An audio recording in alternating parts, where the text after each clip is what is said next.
YouTube, how's it going? Today we got a brand new segment that I want to jump into. As a Pokey kid myself, as somebody who's on the internet a lot, you mix those two things together and what's going to happen? You're going to find a lot of spicy takes and opinions about your favorite game, your favorite franchise, Pokemon. In my days of being on Twitter and YouTube and Twitch and the whole thing, I've seen a lot of spicy opinions, and sometimes I go, there's no way they actually think that, right? There's no way they actually think that, or that's gotta be bait, you know? So today, I'm gonna start a brand new show where I am scouring the internet, currently Twitter, to find some spicy opinions about Pokemon, and I'm gonna react to them. Not only am I gonna react to them though, I'm gonna lay it out for you whether or not they are a fact, they are completely true, or B, it's cap. No, sir. They are not on the mark there. That's a big miss from me. Before we go ahead and jump into this, YouTube, if you're not subscribed already, please go ahead and do that. Go ahead and drop a like while you're at it. We're trying to hit 1K subs by the end of this year. It's going to be a long, hard-fought battle, but with your help,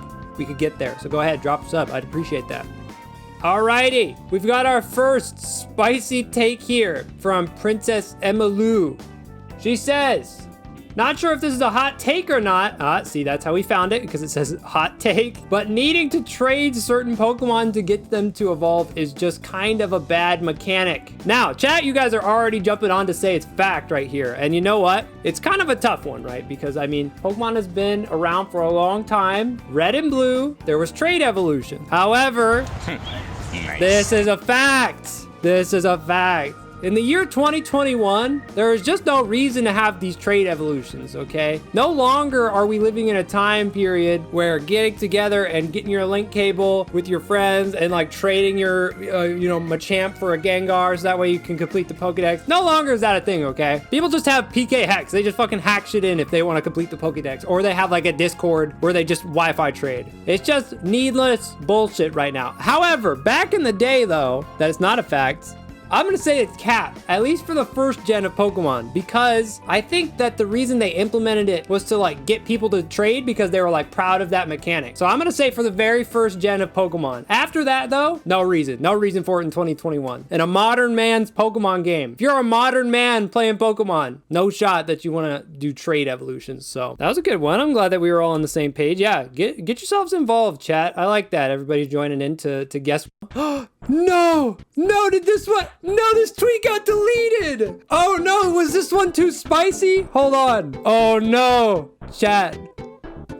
We found our first two this was a nuclear take because they deleted it. Mod check for this guy's tweet. I gotta take screenshots of these. They're not getting away from me. This guy said, and I'm gonna read it word for word what they said. Is it a hot take to say new Pokemon Snap is a $60 mobile game? $60 mobile game. Now, I can see why they deleted this tweet. I know the Pokemon Snap fans probably commented on that shit and said, no sir. I could see why they deleted this tweet. I know the responses to this was probably crazy. When I looked at it, it didn't have any likes or anything. So it must have got ratioed to shit. When I played Pokemon Snap on stream, I had a good time with it. I'm gonna be honest. I had a good time with it. I haven't played it since, and I do want to play it some more. I'm gonna say it's a fact. I'm gonna say they were spitting facts. New Pokemon Snap, no shot in 2021 is that a $60 Nintendo Switch game. Pokemon Snap could have came out on the iPhone at least 5 years ago. I have no clue why they waited this long for it. You sit in the car and you use the motion controls to take pictures of Pokemon. I have no clue if this guy actually played it. I guess I'm taking it more as a perspective of like, it should be a mobile game. It should not be a $60 console game. I'm not saying the quality of Pokemon Snap is a mobile game. I guess I should clarify that. But I'm saying it definitely would work way better as a mobile game. There's just no shot that it should be a console game. I don't feel like there's any need for it to be a console game. I feel like it would probably even do better as a mobile game than it would on a Switch. $60 for a Pokemon spinoff is too much, I think. Same thing with Mystery Dungeon last year. There's just no way they should be charging full price for a spinoff game. That doesn't make any sense. Nice. Next one incoming. Hot take, but fire starters kind of carry the fire type. All my favorite fire type Pokemon are all starters, like the Litten line, the Typhlosion line, and the Infernape line. At first, I'm reading this and I'm like, no shot, dude. Fire types are actually, pretty fire. But then I'm thinking about it and I'm like, all right, well, what are some fire types that aren't starters? The first Pokemon that comes to mind is Heatmore for some reason. So I was like, well, there's got to be a better Pokemon than Heatmore, right? So I figured the best way to solve this, chat, is just to live go ahead and look at Pokemon fire types and just look at every fire type. You got Ninetales, Arcanine. Ho-Oh is a super cool Pokemon. Volcanion is a crazy Pokemon. Volcanion goes off. A lot of the solo fire types are not amazing. Secondary fire types. Oh, here's where we get crazy. Volcarona, Reshiram, Groudon, Houndoom, Chandelure, Salazzle, Colossal. I think that's all I need to say. He tried it. He tried it. It's Cap. No, fire types. They got so many good ones. Sure, there are a lot of good fire type starters, but I'm sure you could probably say the same about water and grass. I think fire type would still be a good type without the starters. That's what I'm saying right here. Put me on record. Next take.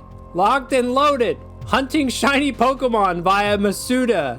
The Masuda method is not hunting. That's just hatching eggs. Feel free to leave your reason to why it is hunting or even just to disagree with me. Okay.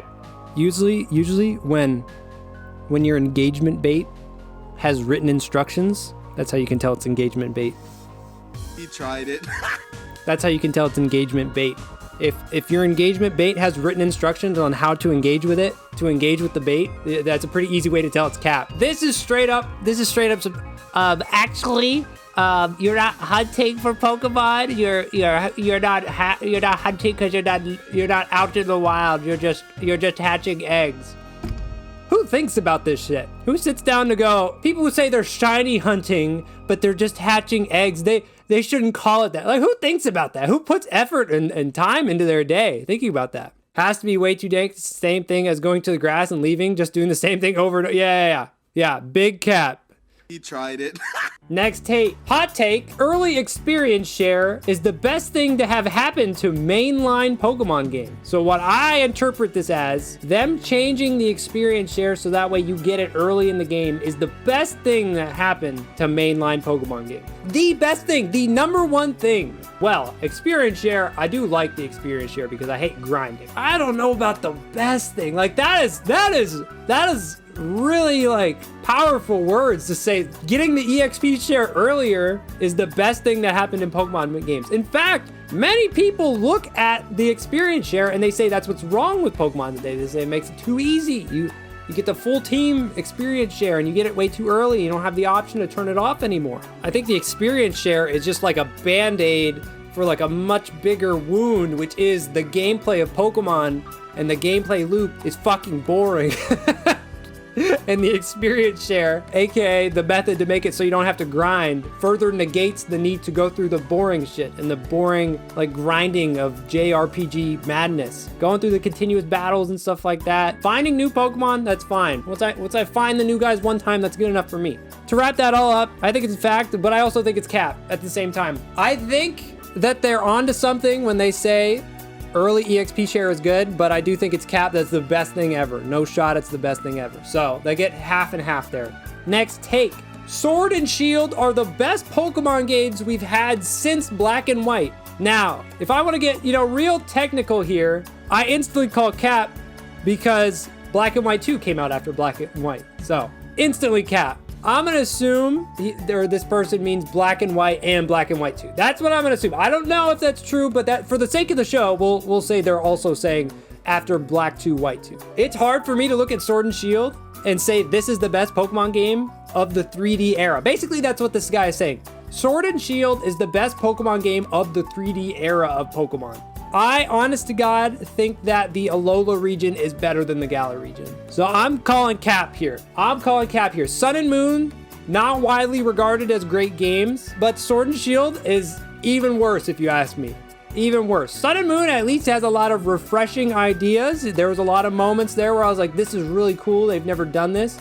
Sun and Moon, they put a lot of effort into the story, I think, for the first time, or like one of the first times. They tried to challenge your expectations. They got rid of gyms. I think the Pokemon of the region are kind of weak. So Sword and Shield has the Alola region beat out as far as new Pokemon goes. But I don't know, dude. I think I overall enjoyed my experience with Sun and Moon much more. Your first experience, it might blow you away. You're like, oh my God. And I don't know if that's just because like you never really see Pokemon like try to challenge your expectations and shit very often. So like when it finally happens, you're like, oh my God, best story in Pokemon ever. Gym replacement was awfully executed. The gym replacement as an idea is exciting. They're getting rid of gyms, which is like a 25-year formulaic thing they've done.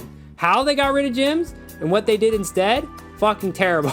And the only part that's good about those, the totem fights were interesting because they tried to gimmick you out. And like most of the time that doesn't happen in Pokemon. Like you go into a gym and you're like, this is the ice gym. I'm gonna bring in Fernape. I'm gonna light everything on fire and walk out. Totem fights, there was like, they had a little tiny strategy there that you're like, oh, okay, I see what they're trying to do here. Sword and Shield, we go back to gyms. The story is the most low tier garbage ever in Pokemon. Sword and Shield introduced the free roam area. Sword and Shield does have the wild area, but the wild area is, for me, is the same thing as how they got rid of gyms in Sun and Moon.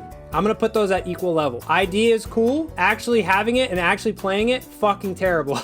I hate the wild area, actually. I do not think the wild area is good. I don't know if that's a hot take. Is it a hot take to say the wild area is bad? I think the wild area is very boring. I never wanted to go there. The exploration of it, you could tell like Sword and Shield, they're really trying, but the exploration it's you don't explore. There's like, it's just a pit. Oh, that's a cool Pokemon over there. There's an Onyx. Oh, he's 30 levels above me for no reason at all. And I can't run and I can't catch him. Okay. You can't climb things. You can barely step over ledges in Pokemon, let alone climb things or explore. Like, there's nothing to find in the wild area. There's nothing to do in the wild area. It's just like here's a box with trees. Go find your own fun. Like, there's nothing to find there. I don't care about the Gigantamax den. Those are fucking boring. Like, those take 20,000 years to get through, and then you're not even guaranteed to catch the Pokemon at the end. Like, no, I don't like that. We made a box with Ocarina of Time trees. Real. And then we turned the render distance down. Anyways, yeah, this is Cap. Sword and Shield are not the best games of the Pokemon 3D era. None of the 3D Pokemon games have been great, but Sword and Shield is definitely not the best of the bottom of the barrel. Speaking of Sun and Moon, so this is a thread here. So this is Alola shitpost, which says Ultra Sun, Ultra Moon added a ton of side quests and events to the original Sun and Moon games that people seem to forget, so here's some of my favorites. And this is true. This is one of the best parts about this game. And then this person responds, I know Sun and Moon would have been one of the best gens if they had just gone and added the extra content of Ultra Sun and Ultra Moon into it, and then scratch whatever story they had in Ultra Sun and Ultra Moon. Then this person says, gotta drop the painfully long cutscenes for it to be one of the best. And finally, we get to our hot take alert. Hot take alert. The cutscenes weren't actually all that long or disruptive in Pokemon Sun and Moon. Pokemon fans just have terrible attention span. Is this person on to something? Are the sluggish cutscenes of characters saying words while your protagonist shows no facial emotion and just listens in on them, blabber about things? Are they actually just a decent length and we are the problem? Maybe we're the problem. Maybe us as gamers are the problem. Instead of picking up a game and enjoying all aspects and praising it for what it is, us fucking foul humans. No, we have defiled Pokemon Sun and Moon with our tiny goldfish attention spans. No. This is Cap.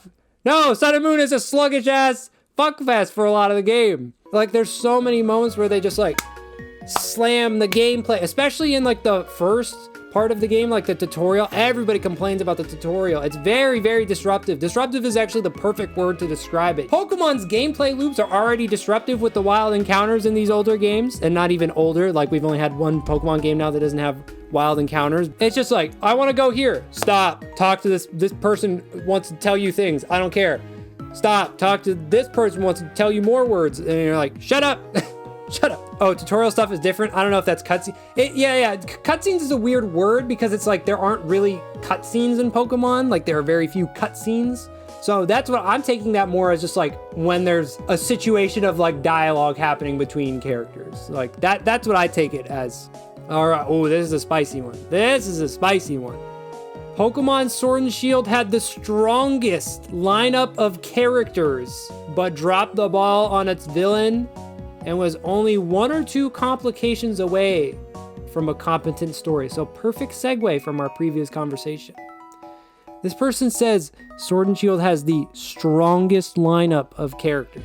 Is Hop better than Lily, Gladion, Lusamine, N, Getsis, Wally? No. The answer is no. The answer is no. Jesus. Do people forget? This is what the last guy was talking about with attention spans. These people forgot about any worthwhile. You would think people would remember the 1 or 2 worthwhile characters in Pokemon, but no. How quick are we to forget about N, bro? How quick are we to forget about Wally or anybody? Anybody with any sort of fucking purpose. Iris? And I'm thinking about Gen 5 all day, baby. Gen 5 would love to talk to this guy. I might even tweet that at this guy. Gen 5 would love to have a word with this take. Just no shot. Gen 5 would love to have a word with this guy. Either people already forgot about the good Pokemon games and the good aspects of Pokemon, or people have just only played one Pokemon game. That guy's first Pokemon game, he's gonna reply and say, my first Pokemon game was Ultra Sun, Ultra Moon. All right, hey, thank you so much for sticking with us to the end of that video, looking through the internet's spiciest Pokemon takes. If you have any feedback for the show, drop it in the comments below. If you really like this, like I said before, drop a like, drop a sub. We appreciate that. Chat, you've been a lovely audience today. I'm glad that we got so much conversation and dialogue going on. Maybe I'll make this like a weekly show. I think this would be fun if we made it like a weekly show. I gather some takes from the week. This is going to be the end of the video. Thank you guys so much, and I'll catch you in the next one. Peace! I'm a greedy fucker. I up B for no reason. It's cause I'm a piece of shit. I don't know how to play this game. I just press buttons and hope for the best.